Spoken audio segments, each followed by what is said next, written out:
প্রিয় ফেসবুক বন্ধুরা, পহেলা বৈশাখ নিত্যদিনের মতো কিছু রাজনৈতিক বিষয় পহেলা বৈশাখ করতে হয় না?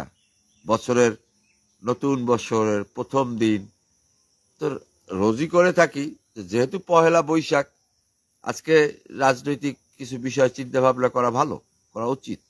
রাষ্ট্রচিন্তা, রাজনীতি চর্চা পহেলা বৈশাখ করতে হয়। তো সে কারণে আসছি লাইভে। আপনাদের সবাইকে আসসালামু আলাইকুম। পয়লা বৈশাখের নববর্ষের শুভেচ্ছা। অবশ্য বৈশাখ মানে বাংলা নববর্ষ এখন শুধু পহেলা বৈশাখটাই পালিত হয়। এরপর আর কেউ জানে না কবে বৈশাখ, কবে জ্যৈষ্ঠ, কবে আষাঢ়, কবে শ্রাবণ। ঋতু তো হারাই গেছে। ষড় ঋতু নাই, এখন ঋতু তিনটা। সুমন কবির, বাগেরহাট। সরি, এখন ঋতু তিনটা: গরম, বর্ষা, শীত। মানে এখন আর পঞ্জিকা টঞ্জিকা নববর্ষ নাই। যাই হোক, আমার যেটা বিষয় রাজনৈতিক আলোচনা। সেটা কি? নতুন ইস্যু, আজকের ইস্যু, এগুলি তো আপনারা সবাই জানেন, তাই না? আমি একটু পুরনো ইস্যু না, মানে একটু পিছনে পড়ে থাকা ইস্যু, যে আওয়ামী লীগের কি হবে। মানে ক্ষমতার তো একটা ভাগাভাগি এখন আবার চলছে একটা নতুন রূপে। সেটা হলো ডক্টর ইউনূস সাহেবের এনসিপি, আর তার সাথে আছে জামাত, এবি পার্টি এবং একটা ইসলামী রেনেসা, এই মিলে আরেকদিকে বিএনপি। তাদের একটা লড়াই চলছে। তো সেটা খুব ঠান্ডা মাথায় তাও ঠিক না, আবার খুব একটা সিরিয়াস তাও না। আওয়ামী লীগের পরিস্থিতিটা কি হবে? আওয়ামী লীগ নিষিদ্ধ করলে, আমি ভাবলাম পয়লা বৈশাখে যে আওয়ামী লীগ যদি নিষিদ্ধ ঘোষণা করা হতো, যেটা হওয়ার কথা ছিল, আদালত পর্যন্ত গিয়েছিল, কিন্তু শেষ পর্যন্ত হলো না, তাহলে আমার মনে হয় আওয়ামী লীগ খুব তাড়াতাড়ি ঘুরে দাঁড়াতে পারত। এটা আমার ব্যক্তিগত ধারণা। আমার কথায় গুরুত্ব দিবেন না, বা সিরিয়াস হবেন না, মাইন্ড করবেন না, রাগ করবেন না, তাহলে ভুল করবেন, বিরাট ভুল করবেন। কথার কথা যে আমি ভাবলাম যে আওয়ামী লীগকে যদি নিষিদ্ধ ঘোষণা করত, তাহলে আওয়ামী লীগের পক্ষে তাড়াতাড়ি ঘুরে দাঁড়ানো সম্ভব হতো। যেহেতু সেটাও মনে হয় তারা বুঝতে পারছে, সে কারণে তারা সেখান থেকে পিছু হচ্ছে। আওয়ামী লীগকে নিষিদ্ধ ঘোষণা করে নাই, তার মানে আওয়ামী লীগ যাতে এখন ঘুরে দাঁড়াতে সময় লাগবে। অর্থাৎ আমি বলতে চাচ্ছি যে আওয়ামী লীগ নিষিদ্ধ, আওয়ামী লীগ যত দ্রুত ঘুরে দাঁড়াতে পারত, আর এই যে স্বাভাবিক আওয়ামী লীগ ঘুরে দাঁড়াতে সময় লাগবে। এবং সেটা নিশ্চয়ই যারা এই উদ্যোগটা নিয়েছিল তারা হয়তো বুঝতে পেরেছে, সে কারণেই সেখান থেকে পিছু হচ্ছে। তাহলে তাদের পক্ষে তো সবকিছু সম্ভব। মব জাস্টিসের বাংলাদেশে তাদের পক্ষে সবকিছু সম্ভব। কেন করলো না? নিষিদ্ধ করে না ওই কারণে, যেহেতু আওয়ামী লীগ তাহলে তাড়াতাড়ি ঘুরে দাঁড়াবে। অতএব তার চেয়ে নিষিদ্ধ না করা ভালো, সময় লাগবে। এখন তারাও তো সময় নেওয়ার পক্ষপাতী, তারাও কিন্তু সবকিছুতে সময় নিতে চায়। নির্বাচন, সময় লাগবে। কেন সময় লাগবে সেটা অবশ্য সবাই বুঝে গেছে, যে নতুন দল, তাদের জন্য সময় নেওয়াটাই তো ভালো। আর এইটাই আমি ভেবে আসছিলাম, এবং আমি ভাবতাম যে নির্বাচন দিলে তো পরিস্থিতিটা আর এক রকম হতে পারত। কিন্তু আজকে এবং গতকালকে এবং আজকে আমি ঢাকা, চিটাগং, কুমিল্লা, মানে বিভিন্ন জেলায় আমার মতো ক্ষুদ্র মানুষের পক্ষে যতটুকু সম্ভব চেনা জানা শোনা লোকের সাথে আলাপ করলাম। তারা বলে যে হ্যাঁ, বিএনপি একটি বৃহৎ রাজনৈতিক দল, তারা দীর্ঘদিন আন্দোলন সংগ্রাম করেছে, এবং নির্বাচন দিলে তাদের সম্ভাবনা ছিল। এখন বলে ছিল, তা বলে এখন নাই, এখন কমে গেছে, হ্রাস পেয়েছে। কেন হ্রাস পেল? যে অত্যন্ত মর্মান্তিক এবং দুঃখজনক হলো সত্য, একটা বৃহৎ রাজনৈতিক দলের কর্মীরা 5ই আগস্টের পর তৃণমূলের নেতাকর্মীরা যেভাবে ঝাঁপিয়ে পড়লো দেশটার উপর, সেটা ওই আওয়ামী লীগের মতোই। দেশের সাধারণ মানুষ লক্ষ্য করলো যে আওয়ামী লীগের মতোই কিন্তু তারা সেই তৃণমূলের নেতা, অরাজনৈতিক নেতা কর্মীরা একবারও ভাবলো না যে শেখ হাসিনা বা আওয়ামী লীগের এই বিদায়টা কি তাদের থেকে হয়েছে। যদি তারা রাজনৈতিক শক্তি বা রাজনৈতিক কর্মী হিসেবে তারা ওটা ভাবতো যে শেখ হাসিনার যে বিদায় বা রাষ্ট্রের এই যে রাজনৈতিক পরিবর্তন, পট পরিবর্তন, এটা কি বিএনপি করিয়েছে, এই জায়গাটা তারা ভাবে নাই। তারা ধরে নিয়েছে শূন্য স্থান পূরণ, যে কথাটা প্রথম দিকে আলোচিত হয়েছে ব্যাপকভাবে, অর্থাৎ আওয়ামী লীগ নাই অতএব আমরা, এই ধারণাটা আর এইবারের প্রেক্ষাপটটা কিন্তু এক নয়। ধীরে ধীরে, অর্থাৎ 5ই আগস্টের সেই পট পরিবর্তনের যারা কর্মী নেতা, ধীরে ধীরে তারা বেরিয়ে আসতে শুরু করেছে এবং শেষ পর্যন্ত তারা দল গঠন করে ফেলেছে।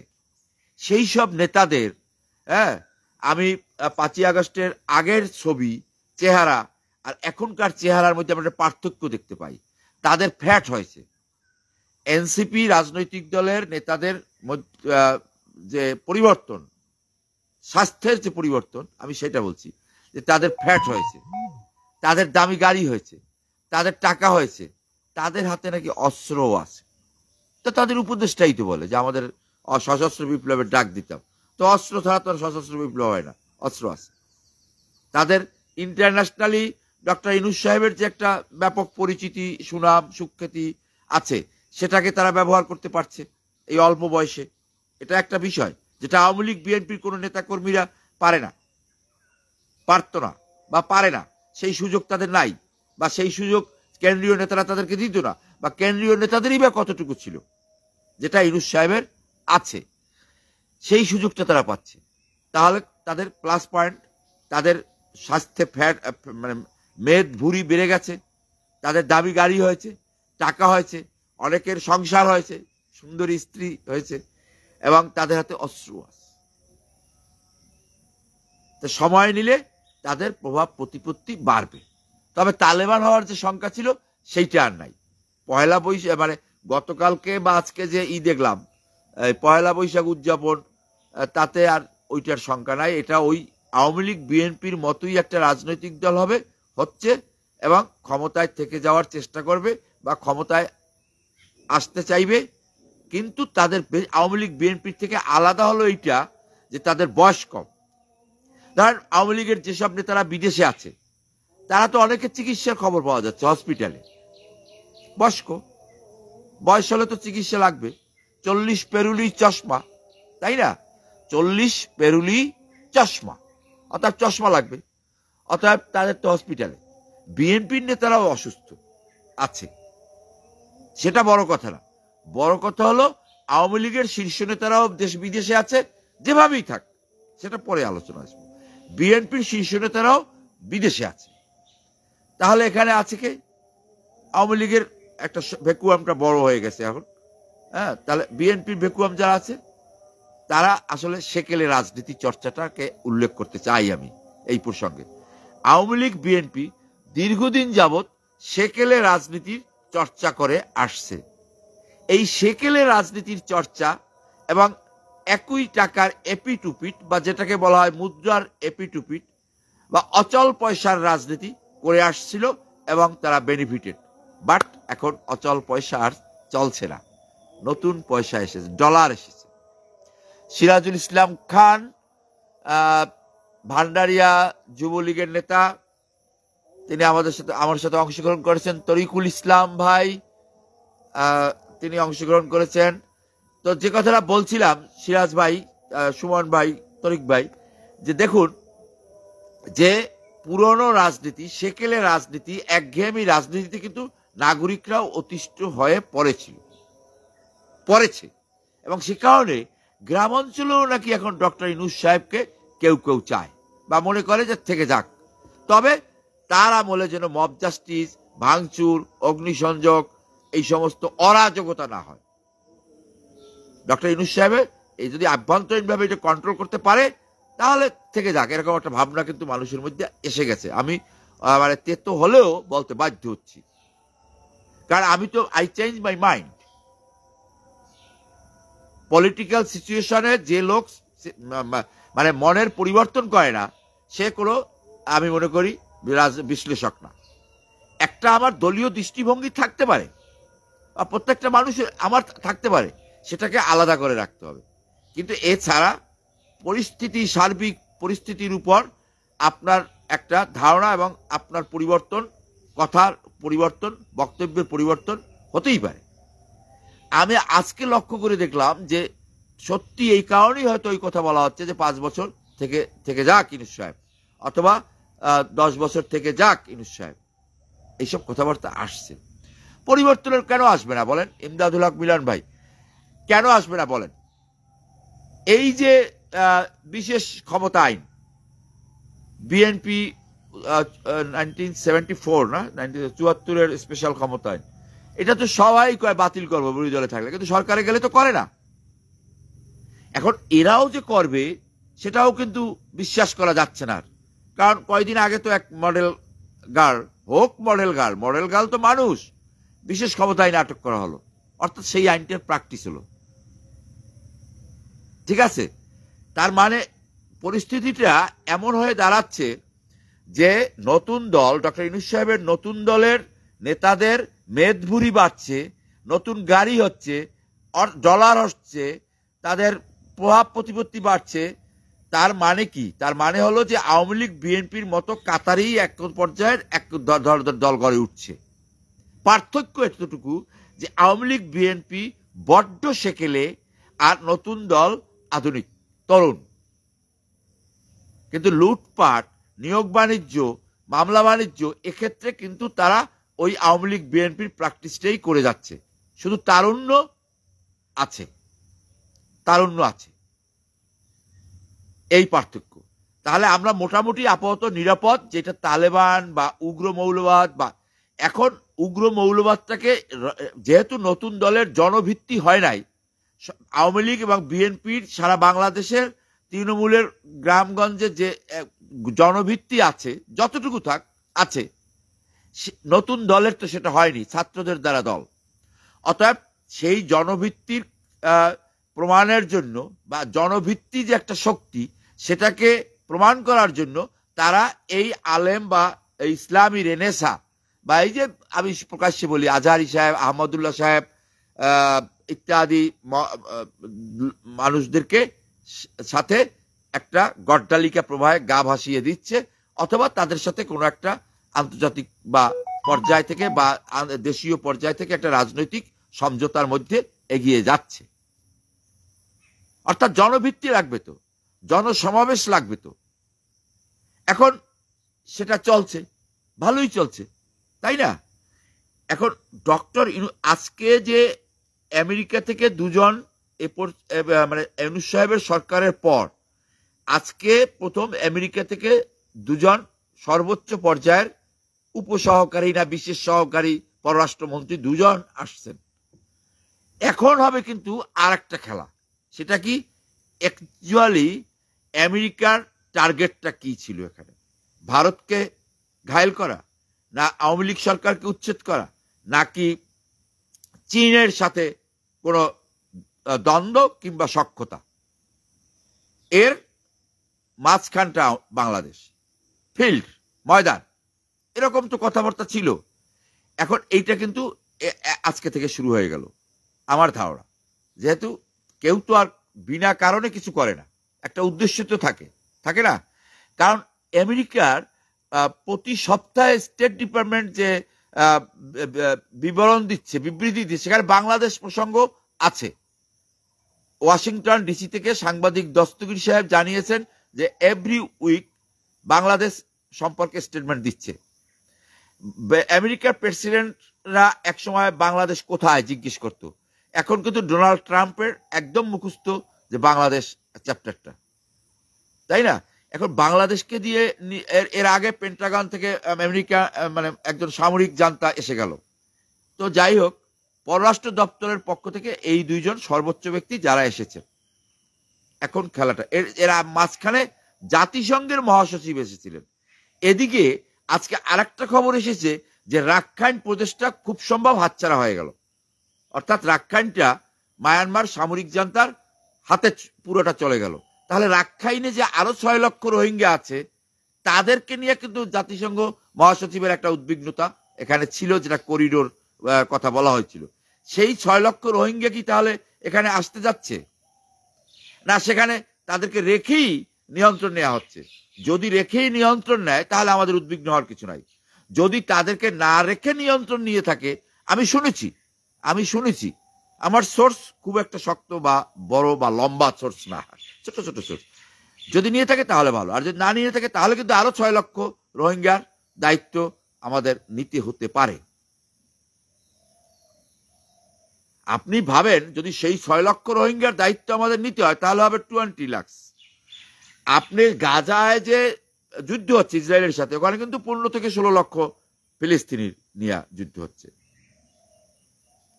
ঠিক আছে, তো এটা আমার বিষয় না। আমি ঘটনার পরম্পরায় আওয়ামী লীগ থেকে শুরু করেছি, বিএনপি থেকে শুরু করেছি, নতুন দলের বিবরণ দিলাম, ডক্টর ইউনূস সাহেবের টার্গেট, আমেরিকার টার্গেট কি, এভাবে বলার চেষ্টা করছি। সেখান থেকে রাখাইন পর্যন্ত এসে গেছি। এখন আরেকটা আমি বললাম না, বিএনপি তো একটা বড় পার্টি, পপুলার পার্টি, জনপ্রিয়তা আছে, বলে আছিল, এখন বলে ছিল, আছিল, অর্থাৎ লো প্রত্যয় যোগ করিয়া বা ই প্রত্যয় যোগ করিয়া কথা বলা হইতে আছে বর্তমানে। কেন? তাদের নেতা তো বিদেশে বসে ভার্চুয়ালি যাই বলে, এখানে তো কার্যকরী হচ্ছে না। এখানে চাঁদাবাজ, ইজারাদার, জমি দখল, বাড়ি দখল, লুটপাট একদম শুরু হয়ে গেছে জনসমক্ষে, পাবলিকলি। অর্থাৎ আওয়ামী লীগের শূন্যস্থানটা পূরণ করছে। তার ভিতরে ওই যে প্রথম দিকের মাহফিলে আজহারী সাহেব যে ওই আগুনে পানিতে আগুন ঢাললেন না আগুনে পানি ঢাললেন, আমি ঠিক বুঝতে পারছি না এই মুহূর্তে, যে একদল খাইয়ে গেছে আর একদল খাওয়ার জন্য রেডি হয়েছে, টু থিংস, এই একটা ডায়লগ। আর এদিকে যে আগুনে পানি ঢাললেন না পানিতে আগুন ঢাললেন। বিএনপি, অর্থাৎ আমি শেষ কথা বলে বিদায় নিব, সেটা হলো যে আওয়ামী লীগ বিএনপি এত নিম্ন পর্যায়ের এবং লো ক্লাসের কর্মীদের হাতে রাজনীতির দায়িত্ব তুলে দিয়েছে, যে কারণে তারাই নিয়ন্ত্রণ করতে পারছে না। সে কারণে আওয়ামী লীগের একটা বিপর্যয়, অসম্মানজনক বিপর্যয় ঘটেছে, বিএনপির একটা অসম্মানজনক বিপর্যয় ঘটতে যাচ্ছে বা ঘটতে পারে, তাই না?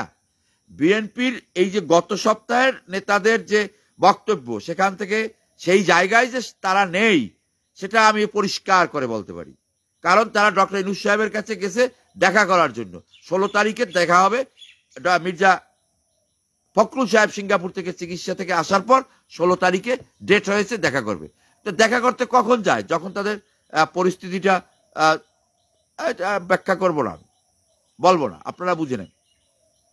এবং মির্জা আব্বাস সাহেব কিংবা সালাউদ্দিন সাহেব কিংবা হারুন সাহেব তো কথা এখন বলছেনই না, রিজভী সাহেব, দুদু সাহেব, তাদের কথার